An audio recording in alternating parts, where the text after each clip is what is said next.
تمہاری حقیقی عید اس دن ہوگی جب تمہاری سرزمینیں آزاد ہوں گی اور دنیا میں قرآن کی حکمرانی ہوگی۔ ہم نے اس راہ کا انتخاب کیا ہے جس کا اختتام فتح یا شہادت ہے۔ رسول اللہ صلی اللہ علیہ وسلم نے فرمایا، یقین جانو جنت تلواروں کے سائے کے نیچے ہے۔ اہل زمانہ کے نزدیک آپ اسلام کی قدر دیکھنا چاہتے ہیں تو ان کا مساجد کے دروازوں پر رش اور عرفات میں لبیک کی پکار نہ دیکھیں، بلکہ ان کا شریعت کے دشمنوں سے چال چلن دیکھیں۔ کفار کی عیدوں پر اللہ کا غصہ اترتا ہے۔ کفار کی عیدوں پر ان کی عبادت گاہوں کا رخ مت کیا کرو، بے شک ان پر اللہ کا غصہ اترتا ہے۔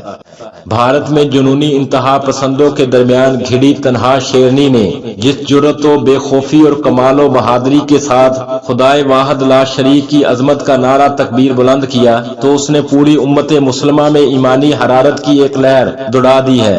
صد آفرین مسکان خان، صد آفرین۔ اللہ کے دین کا داعی کبھی بھی مایوس نہیں ہوتا اور نہ ہی اللہ کے سوا کسی کے سامنے حالات کا شکوہ کرتا ہے۔ 19ویں صدی کے اواخر میں خلافت عثمانیہ بے حد کمزور ہو چکی تھی، مالی حالات بھی نہایت خستہ تھے، حکومت بھی قرضوں میں جکڑی ہوئی تھی۔ خلیفہ عبدالحمید ثانی سے ایک ترک یہودی قرہ سو افندی کی وساطت سے یہودیوں کے ایک اعلیٰ سطحی وفد نے ملاقات کی۔ اس وفد نے خلیفہ سے کہا، اگر آپ فلسطین میں یہودی وطن قائم کرنے کی منظوری دے دیں تو ہم خلافت عثمانیہ کا سارا قرضہ اتار دیں گے اور مزید کئی ٹن سونا بھی دیں گے۔ خلافت کے کمزور ہو جانے کے باوجود بھی خلیفہ عبدالحمید نے وہ جواب دیا، تاریخ کبھی فراموش نہیں کر سکتی۔